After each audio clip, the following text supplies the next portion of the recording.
et bienvenue à l'émission Paroles de femmes. Nous sommes heureuses de vous retrouver pour une nouvelle série qui, je crois, va être excellente, n'est-ce pas? Tout à fait. Tout à fait. Excellent. J'aime bien quand vous êtes d'accord. Et nous allons parler d'un ingrédient secret. Cet ingrédient, quelquefois, le petit ingrédient secret qui manque dans notre vie chrétienne. Pourquoi est-ce que je ne vais pas plus haut? Pourquoi est-ce que je n'arrive pas à expérimenter telle ou telle chose? Parce qu'il te manque cet ingrédient secret. Il te manque cette expérience. Il te manque cette petite ou cette grande chose. Mais quelquefois, on ne veut pas le vivre, on ne veut pas l'expérimenter parce que ça nous fait peur. Et Aurélie, quel est cet ingrédient secret? Le brisement. Le brisement, et voilà. Restez avec nous, restez avec nous, oui, restez avec nous. Déjà, on n'a pas dû mettre brisement dans le titre de l'émission pour que vous soyez là. Donc maintenant, restez, d'accord? Parce que nous allons parler du brisement, mais je crois de la bonne façon. Parce que rien que le mot, ça fait un peu peur. Et on a vraiment nous-mêmes voulu trouver un autre mot que le mot brisement. On s'est dit, brisement, c'est un peu négatif. On aimerait bien en trouver un autre, mais on n'a pas vraiment réussi à en trouver un autre. On en a trouvé plusieurs qui pouvaient exprimer ce que représente le brisement, mais le brisement, c'était quand même le meilleur mot qu'on ait trouvé. Et Mathilde a vraiment essayé de tout son cœur. Je voulais trouver des synonymes qui faisaient un petit peu plus positif. Bon, bref. Comme dirait ton mari, il faut terminer sur une note positive. Toujours. Je vis dans ce foyer, donc c'est mon univers. Je dois m'efforcer d'être positive. Mais on a pensé à l'abandon de soi, le renoncement, ces choses-là. Mais il faut savoir vraiment que le brisement dont on va parler aujourd'hui, ça s'adresse à notre chair, à notre caractère, donc aux choses qui déplaisent à Dieu. Et non, on ne va pas parler que Dieu veut nous briser, nous détruire, vraiment que notre vie soit horrible pour pouvoir lui plaire. Donc, vraiment, on part ici du fait que Dieu est bon, que son cœur est rempli de bonté, de miséricorde, et on va construire là-dessus aujourd'hui. Donc, comme tu as dit, Annabelle, les gens demeuraient avec nous. Et vraiment, c'est vraiment pour qu'on aille plus haut. La Bible parle qu'on doit aller, que notre vie avec le Seigneur, c'est toujours de gloire en gloire. Donc, on va savoir comment aller de gloire en gloire aujourd'hui, justement, comment s'abandonner entre les mains de Dieu pour être malléable et être transformé pour ressembler de plus en plus à Jésus. N'est-ce pas? Exactement. Et puis, il faut savoir que les choses qui nous freinent souvent, justement, pour réussir dans la vie, un peu comme ce qu'Annabelle disait au début, c'est ces choses, justement, parfois de la chair, qui sont ancrées en nous. Et si on ne prend pas le temps de briser ces choses, on n'avance pas toujours. Et cette semaine, c'est aussi une semaine pour parler de succès. Donc, si on veut réussir, il va falloir s'attaquer à certaines choses, déjà déceler ces différentes choses, comprendre le cœur de Dieu par rapport à ces choses-là et décider de dire, OK, moi, je n'aurais plus peur d'affronter ça, mais si ma chair doit être brisée dans ce domaine-là, il faut qu'elle soit brisée, en fait. Parce que la Bible dit, c'est ça, que les désirs de la chair sont contraires à ceux de l'esprit. Et ça. donc, que notre chair soit brisée n'est pas mal en soi. Au contraire, c'est ça qui nous permet d'aller plus loin. Mais c'est ça, il faut faire la différence, parce que c'est ça qui fait peur quand on entend brisement, parce qu'on pense à des choses négatives, on pense à des choses qui vont nous détruire, en fait. Mais comme tu as dit, Dieu ne veut pas nous détruire. Et ça, c'est vraiment important de le comprendre, parce que si on comprend que Dieu ne veut pas nous détruire, donc on sait qu'on peut traverser cette vallée de l'ombre de la mort parce qu'il est avec nous et qu'il nous protège, il nous rassure et qu'il est fidèle. Mais si on ne comprend pas ça, c'est là qu'on va pas aller plus loin, parce que tu as dit que la vie chrétienne, on est appelé à aller plus loin si cet ingrédient secret, on est capable de le maîtriser, on est capable de l'utiliser. Mais si on ne comprend pas, et c'est là, on va en parler plus tard dans d'autres émissions, c'est là qu'on va tomber dans l'amertume, on va tomber dans le regret, on va tomber dans la colère, parce que là, on va faire du surplace dans ces situations-là. Mais vraiment, il faut bien déceler qu'est-ce qui vient de Dieu et qu'est-ce qui vient de l'ennemi aussi, parce que l'ennemi aussi nous envoie des épreuves aussi. Et les épreuves de l'ennemi ne sont pas des épreuves de brisement selon Dieu, c'est des épreuves de brisement selon l'ennemi. Voilà, exactement. Je crois que c'est vraiment un très bon point de départ, justement, de voir qu'est-ce que le brisement de Dieu et qu'est-ce que n'est pas le brisement selon Dieu. Parce que moi, je me souviens, une fois, j'avais entendu un prédicateur et j'étais au début de ma vie chrétienne, donc ça m'avait un peu déstabilisée parce qu'il avait une très grande église avec des milliers de membres et tout. Et puis, tu sais, il parlait en anglais. Donc, quand un prédicateur parle en anglais, qu'il a des milliers de membres, t'as l'impression qu'il dit la vérité. Et puis, forcément... L'anglais, ça sonne toujours vrai. Bon. Et il disait que sa femme avait fait des fausses couches. Enfin bref, il racontait un tas de catastrophes par lesquelles ils étaient passés. Et il disait, mais c'était ça le prix à payer. C'était ça notre chemin. C'était ça que Dieu avait envoyé pour nous raffiner, pour nous enseigner et tout. Et je me souviens, j'étais jeune convertie. Et je me disais, bah moi, tu sais, j'ai envie de servir le Seigneur vraiment de tout mon cœur. J'ai envie d'accomplir toute sa volonté, mais est-ce que je vais devoir passer par ce chemin de souffrance, me dire que bah, peut-être je vais avoir un enfant, puis que cet enfant va mourir, qu'il sera malade, que moi-même je serai malade, que je vais faire des fausses couches, que peut-être j'aurai des accidents, et que tout ça, ce sera la volonté de Dieu parce que ça fait partie du chemin du succès, du chemin de la réussite pour un jour percer, et que voilà, j'aurais été en 1000 morceaux, mais qu'un jour, Dieu me trouvera assez digne, assez forte, assez bien pour pouvoir vivre quelque chose de mieux. Et j'étais sincère devant Dieu. Mais moi, je me disais, bah, Seigneur, je ne sais pas si je veux vivre tout ça. Mais pour moi, c'était ça le brisement. Et la manière dont cet homme en parlait, c'était ça son brisement. Et du coup, quelquefois, bah, le brisement fait peur. Je me dis, mais attends, mais je ne veux même pas avoir d'enfant, imagine. Si c'est un enfant, c'est pour qu'il soit malade. Je n'ai pas envie d'avoir un enfant. Si c'est d'être tombée enceinte pour faire des fausses couches sur fausses couches, j'ai peur. Tu sais, je sélectionnais mes catégories de brisement déjà. Ça, on ne le vivra pas comme ça n'arrivera pas. Ouais. Et je pense qu'il y a plusieurs personnes qui ont entendu peut-être ce genre de choses et qui se disent, bah, c'est ça le brisement et je veux pas vivre ce brisement, donc je préfère me retirer et puis peut-être diminuer les projets de Dieu sur ma vie pour éviter de passer par ces choses-là. Mais ces choses, tout ce qui vient pour voler, détruire et égorger, ça c'est le mandat du diable, c'est le mandat de l'ennemi, c'est ce que l'ennemi veut faire dans nos vies. À travers ces circonstances, c'est sûr que Dieu, dans sa fidélité, dans sa bonté, va nous enseigner parce qu'il va nous permettre de nous sortir de ces situations, de ces épreuves, de supporter ces épreuves, mais c'est pas lui qui envoie ces épreuves. Et il y a des gens, vous nous écoutez, vous dites oui, vous arrêtez pas de le dire sur MCI, c'est pas Dieu qui est l'auteur de l'épreuve, mais nous le redisons et nous voulons le redire, nous voulons encore et encore parler de la bonté de Dieu parce que je crois que que ce n'est pas une pensée qui s'est pleinement enracinée dans le cœur de tout le monde aujourd'hui. Alors c'est important et on va le redire encore une fois, Dieu est bon. Amen. Et vraiment, je ne peux être plus... On est tous d'accord, les filles. Et ce que tu as décrit, la situation du pasteur, en fait, c'est ce qu'on appelle la tradition. Et vraiment, justement, on veut le redire et le redire encore haut et fort que Dieu est bon et que ses projets pour nous sont bons et que son cœur est bon parce que, en fait, c'est ça, c'est que la tradition, souvent, c'est difficile à déraciner. C'est difficile de transformer notre pensée, quand on a pensé d'une manière, on s'est fait dire la même chose pendant des années et on croit vraiment que c'est le cœur de Dieu.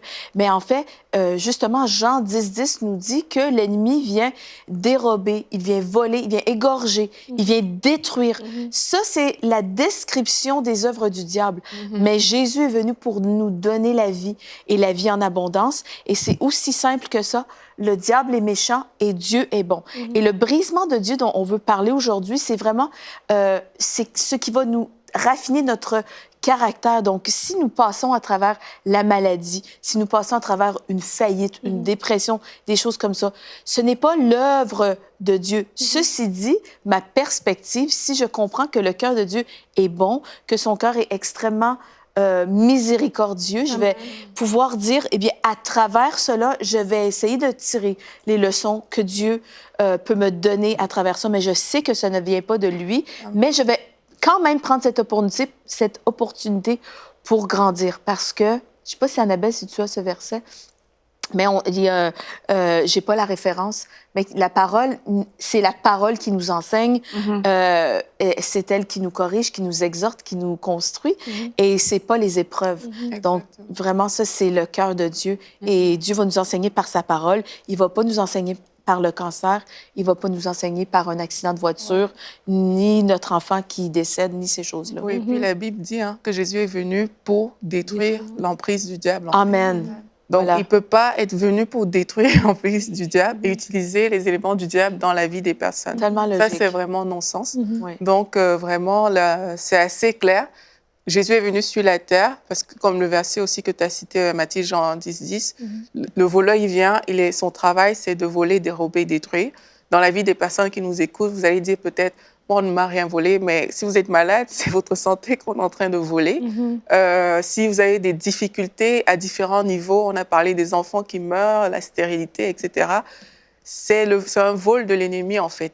Et là, il vient agir, mais la Bible nous dit que Jésus est venu pour détruire ces œuvres-là. Donc, Jésus ne peut pas dire, OK, je vais briser mon enfant en lui envoyant le cancer. Dès qu'il y a le mal quelque part, ben, il faut savoir que c'est Satan qui est derrière. Mais dans Jésus, lui, une fois qu'on comprend qu'il est venu détruire les œuvres de l'ennemi, on peut s'associer, j'ai envie de dire, à lui pour pouvoir avancer, en fait. Mais si on ne le comprend pas, on va se dire, OK, mais c'est Jésus qui m'a envoyé, mais seulement en pensant juste que c'est Dieu qui a envoyé un malheur dans notre vie, en fait, il n'y a pas de perspective, parce que qui peut s'opposer à Dieu? Or, si on ne comprend pas que Dieu est bon et que Dieu ne peut jamais faire ça, ça c'est un point qu'il faut vraiment comme marteler. Dieu ne peut jamais envoyer le mal dans la vie d'une personne, quelle qu'il soit. Mais là, tu comprends que, OK, je peux m'associer à Dieu pour contrecarrer ce mal qui est dans ma vie, même si ce n'est pas évident, même si ce n'est pas facile, parce qu'on parle de brisement. Ça peut être compliqué, mais il y a quelque chose de bon qui va sortir de ça parce que je suis associée à Dieu, qui, lui, est venu briser l'emprise du diable dans le monde, dans ma vie. Donc, si on ne comprend pas ça, on risque de faire perdurer les douleurs, les souffrances, pensant que c'est Dieu qui veut nous maintenir là-dedans. Mais c'est juste une mauvaise compréhension de la bonté de Dieu qui fait parfois aussi qu'on reste longtemps dans des périodes de souffrance. Ouais. Et ça, c'est important, vraiment. Je veux vraiment renchérir aussi ce que vous dites, les filles, parce que c'est tellement ancré dans notre mentalité de penser que le malheur, c'est le Seigneur qui nous le donne. Et si on est vraiment fidèle dans notre souffrance et qu'on souffre, c'est comme si on gradue. Plus qu'on a des souffrances, plus qu'on aura, tu vois. Et ça, c'est un courant de pensée qui est très, très répandu. Mais Joseph, qui a souffert, qui a eu tellement de difficultés, qu'est-ce qu'il a dit à la fin? Il dit, vous avez planifié me faire du mal, mais l'Éternel l'a changé en bien. Et c'est ça, le mal ne venait pas de Dieu, mais Dieu va changer. C'est ça l'idée, en fait. C'est que pour ce pasteur-là, le mal ne venait pas de Dieu. Mais quand on croit que Dieu est bon et que Dieu est fidèle et qu'on reste à son écoute, qu'on reste attaché à lui, qu'on lui déverse nos soucis, comme bien même ils sont lourds, au final, quand on ressort de là, brisé, dans notre chair par rapport à un orgueil, par rapport à quoi que ce soit. On grandit parce que Dieu est toujours avec nous tout le long, en fait. Il tient notre main tout le long et on va vers lui tout le long. Puis ça, c'est super important de comprendre que, comme vous avez dit, c'est que c'est l'ennemi qui détruit et c'est Jésus qui donne la vie. Et Dieu est bon. S'il voulait qu'on reste dans toute cette misère, ben, Jésus ne serait pas mort à la croix. La croix servira de rien. Or que la croix est là justement pour nous arracher de cette malédiction, pour nous arracher de tous ces problèmes, pour nous arracher de cette maladie, pour nous arracher de cette mort. C'est ça que la croix est venue faire, en fait. Et en fait, là aussi où je pense qu'il peut y avoir une confusion, c'est qu'on se dit, OK, d'accord, bah, le mal vient pas de Dieu, mais j'ai quand même appris quelque chose dans la maladie. J'ai appris, est-ce que si j'avais pas été malade, est-ce que j'aurais quand même appris ces choses? Et en fait, du coup, vu que Dieu intervient dans cette épreuve, bah, on se dit, bah... Oh, bah, tout à la gloire de Dieu. Du début à l'alpha, alpha, oméga, enfin bref, tout se mélange. Et puis, Wow. Moi-même, j'aime bien de la confusion, là. Tu voulais chanter une chanson? Non, j'ai vu Adèle il n'y a pas longtemps. Et du coup, oui, c'est ça, on mélange tout. Puisque Dieu est intervenu, peut-être qu'il était là au début, bah, il est là à la fin.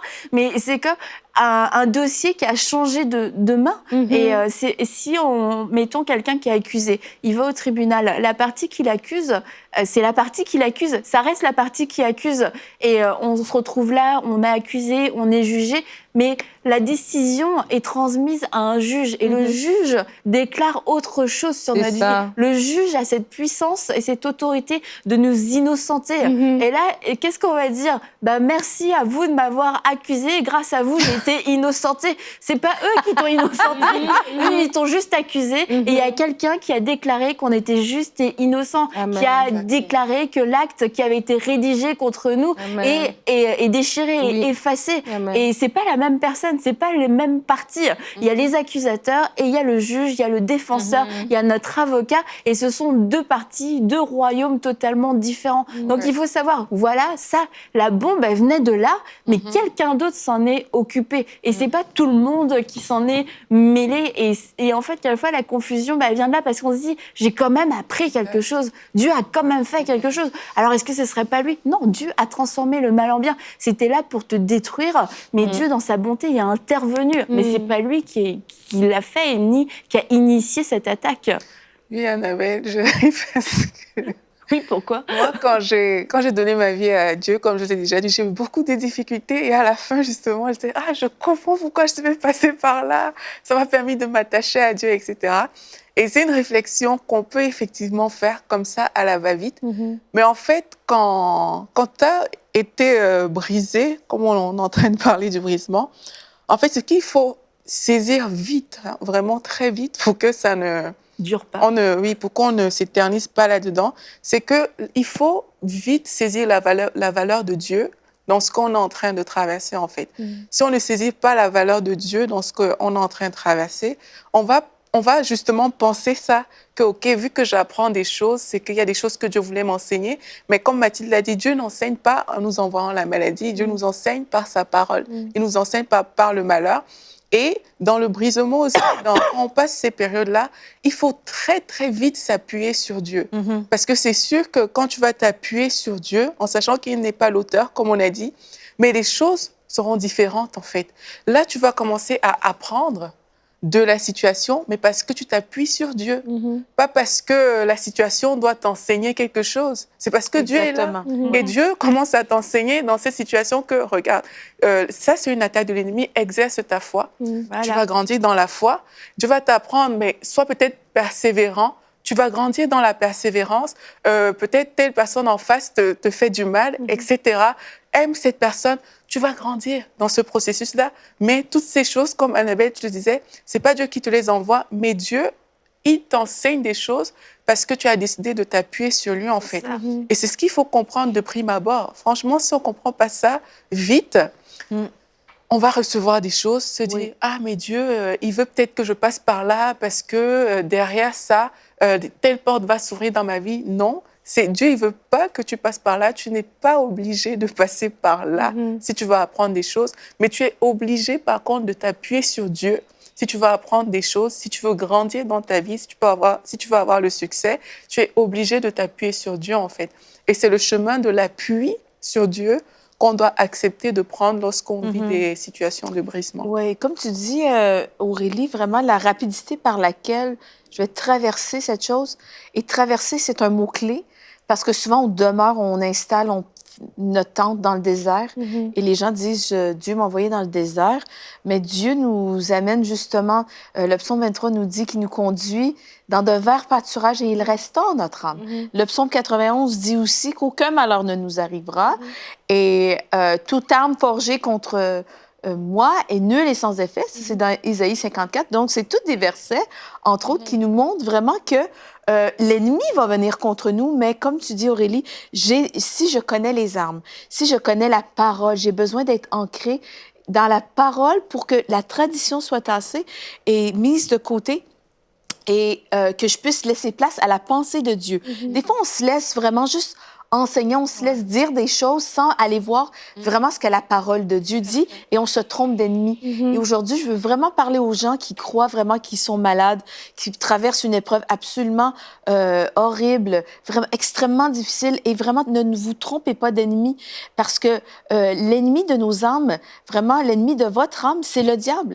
Il rôde pour trouver une proie à dévorer, mais Dieu vraiment est là pour vous relever, pour vous restaurer et Et si on passe une période de brisement, c'est vraiment parce que c'est pour qu'on puisse s'approcher à la ressemblance du cœur de Dieu. Tu vois, c'est qu'il y a des choses qui nuisent à notre marche spirituelle. Je peux vivre peut-être peut-être je vivais dans le péché et là, il faut mettre un stop à cette chose. Peut-être que je vis une dépression et toute ma vie, je me suis... toute ma vie, je me le suis laissée envahir par des pensées. Et Dieu dit maintenant, c'est assez. Remplace ces pensées par la pensée de Christ. Remplace tes pensées par ma parole et je vais te relever. Et il y a un verset aussi, Annabelle, qui me revient, c'est peut-être les gens disent, ah oui, mais qu'est-ce que vous faites du verset, toute chose concourt au bien de ceux qui aiment Dieu. Tu avais pensé sûrement, hein? Non. Oh. Moi, j'ai pensé. Mon mari enseigne très bien que c'est dans le contexte, si on lit juste au-dessus, que c'est dans le contexte où nous prions en langue. Donc, quand je prie en langue, en fait, il se passe quelque chose dans le monde spirituel qui fait en sorte que toutes les attaques de l'ennemi font en sorte que les choses concourent à mon bien. Donc, et le bien selon Dieu. Exactement, le bien selon Dieu. C'est pas le bien selon Dieu. Tout à fait. Et ces choses-là font en sorte que je peux en ressortir vainqueur. Mais quand je remets la situation dans les mains de Dieu, je prie en langue et vraiment ces choses-là. Mais à prime abord, c'est d'avoir la victoire et vraiment d'empêcher l'ennemi de s'installer et pour en revenir sur le point de la tradition, ça, c'est vraiment quelque chose qui nuit. Et cette tradition, elle a besoin d'être brisée. Et on parle de toutes sortes de brisements. Et en fait, de renoncer, comme tu disais, une personne dépressive qui doit renoncer à un tas de mensonges, quelque chose on a grandi avec, on a évolué avec, c'est devenu notre compagnon de route, en fait. Toutes ces pensées qui viennent nous assaillir. Et quelquefois, c'est bizarre parce qu'autant ces choses sont extrêmement nocives pour nous, elles sont même douloureuses, elles nous font du mal, mais on a du mal à vivre un brisement. On a du mal à vivre ce brisement de la séparation, le brisement de la tradition. Je veux croire que Dieu est bon, mais pour croire que Dieu est bon, j'ai besoin que la tradition soit brisée dans ma vie parce qu'il y a des choses qui sont tellement rattachées à nous, ça fait mal quand on les enlève. Et en fait, on perçoit un petit peu la douleur, on se dit ah non ça fait mal, si Dieu est bon, tout est vous dites que Dieu est bon, mais d'un autre côté vivre le brisement c'est douloureux, mais en fait c'est d'enlever toutes ces choses qui sont nocives, que ce soit des mensonges, des forteresses. Et Jésus disait vous avez annulé la parole par vos traditions. Et en fait lorsqu'on connaît la parole de Dieu, on découvre que Dieu est bon, on découvre que nous avons la victoire, on découvre toute la souveraineté de Dieu, mais encore une fois, dans sa bonté. Et on arrête de se faire raconter notre héritage, nos promesses, notre vie chrétienne à travers, quelquefois, des enseignements qui sont faux, même s'ils parlent en anglais. C'était une grande révélation. Et aussi, qu'est-ce que je veux dire ? On arrête, de croire certains enseignements qu'on va vérifier, et puis aussi de se fier à nos émotions et à notre témoignage, parce que quelquefois, notre témoignage est faux, c'est le témoignage que notre esprit rend qui est vrai, mais le témoignage que notre émotion, que nos émotions, que nos sentiments nous rendent n'est pas toujours vrai. Et quelquefois, on peut avoir des interprétations et puis dire oui, Dieu a voulu ci, Dieu a voulu ça. Sincèrement, la vraie clé quand on parle de secret pour le succès, oui, on parle du brisement, d'accepter de vivre certains brisements, que des choses soient séparées de nos vies, mais on accepte aussi de croire la parole et puis de connaître la parole, en fait. Il y a un verset que je vais lire, Annabelle. Je comprends pourquoi il est là, parce que je ne savais pas pourquoi, mais quand tu parles... Mais c'est toi qui l'as ajouté. Oui, je sais, mais tout s'explique. C'est dans Philippiens 3, au verset 3. C'est écrit, en réalité, c'est nous qui sommes circoncis de la vraie circoncision, puisque nous rendons notre culte à Dieu par son esprit, et c'est à partir d'ici que ça m'intéresse, et que nous mettons toute notre fierté en Jésus-Christ, au lieu de placer notre confiance dans ce que l'homme produit par lui-même. Et quand je lis, et quand je t'entends parler, en fait, c'est qu'on place souvent trop notre confiance dans ce qu'on voit, dans ce qu'on a admis communément comme ce qui devait être logique et correct, mais on ne place pas notre confiance en Jésus-Christ. Donc, quand le brisement arrive, on a le réflexe de penser religieux, de penser tradition, parce que c'est communément admis dans la façon dont on peut nous avoir enseigné, mais on n'a pas le réflexe d'aller vers Jésus-Christ directement pour placer sa confiance, parce que c'est de lui, c'est sa parole, en fait, qui doit nous outiller, nous orienter. Et malheureusement, comme parfois ça vient des enseignements et que certainement ces personnes ont aussi utilisé des versets bibliques, Tout à fait. les personnes vont prendre ça C'est pour ça. acquis et dire « Ah, mais en fait, c'est Dieu qui me brise, Dieu veut que je passe par là. » Mais en fait, ce verset, moi, me dit que je dois mettre ma fierté et ma confiance en Jésus-Christ au lieu de la placer en un homme. Donc, même si un homme m'a enseigné quelque chose, il n'est pas plus grand que Jésus-Christ, en fait. Et il faut qu'on se laisse convaincre, et d'où le témoignage intérieur par le Saint-Esprit. Il faut que, quel que soit ce qu'on dise, parce que les hommes enseignent aussi des bonnes choses qui viennent du Saint-Esprit, il faut que ce témoignage intérieur puisse nous dire « ça, c'est la parole de Dieu, ça, c'est ce qui est bon pour toi, ça, c'est ce qu'il faut, c'est dans cette direction qu'il faut aller. C'est pas Dieu qui veut ton mal, c'est pas Dieu qui est en train de nuire à ta vie, mais vraiment, c'est placer sa confiance en Jésus et dire « Seigneur, avec toi, quelle que soit la situation que je traverse, avec toi, on sortira de là. Je te bénis, des choses que tu vas m'enseigner, mais je sais que c'est avec toi qu'on va sortir de cette situation. » J'aurais une parole pour quelqu'un. Est-ce que tu me permets Non. quelques secondes? Oui, bien Bien sûr. Je ressens fortement sur mon cœur qu'il y a quelqu'un qui écoute. Tu es une jeune fille et tu es boulimique. Et l'Esprit de Dieu te dit que tu es belle, tu es une créature merveilleuse. Mais les hommes t'ont dit le contraire. Les hommes t'ont dit que tu étais dans cette condition parce que Dieu voulait t'enseigner quelque chose et que Dieu voulait te montrer des choses à travers cette chose vraiment horrible que tu ne gères plus dans ta vie. Tu sais pas comment gérer. Et aujourd'hui, l'Esprit de Dieu te dit que tu es délivré. Je lis cette chose de l'ennemi dans ta vie. C'est une œuvre du diable. Ce n'est pas Dieu qui fait ça dans ta vie. C'est les pensées de l'ennemi qui sont entrées en toi. Et aujourd'hui, Dieu t'encourage à renouveler ta pensée avec la pensée de Christ. Plonge tes regards dans la parole. Tu es belle, tu es merveilleuse. Tu as des projets de paix, de bonheur, un avenir et de l'espérance, comme nous avons déjà dit à plusieurs reprises. Et vraiment, Dieu est venu pour te délivrer de cette chose. Et confie-toi en Dieu. Et vraiment, je crois que c'est un nouveau départ pour toi. Je crois que vraiment, tu vas avoir un nouveau rapport avec la nourriture et vraiment que Dieu te relève, Dieu te délivre de cette chose, de ces mensonges. Et vraiment, sois relevé, sois encouragé, sois fortifié et confie-toi de tout ton cœur dans l'Éternel. Et tu vas vivre longtemps, tu vas vivre une vie extraordinaire, abondante et vraiment continue de te confier en Dieu parce qu'il est l'auteur de ton bonheur et non de ton malheur. Amen. Amen. Amen. Merci Mathilde. Donc demain, nous allons poursuivre sur ce sujet extraordinaire du brisement selon Dieu. Et demain, nous verrons que sort-il de toi lorsque tu es brisé. Alors, on se retrouve pour une prochaine émission de Paroles de Femmes. 8000 partenaires, c'est le nombre de personnes dont EMCI a besoin pour annoncer l'Évangile dans encore plus de maisons dans toute la francophonie. Accepteriez-vous à votre tour de devenir partenaire d'EMCI dès aujourd'hui? Dès maintenant, donnons pour faire entrer EMCI dans une nouvelle saison. Pour faire votre don, rendez-vous sur emcitv.com/8000.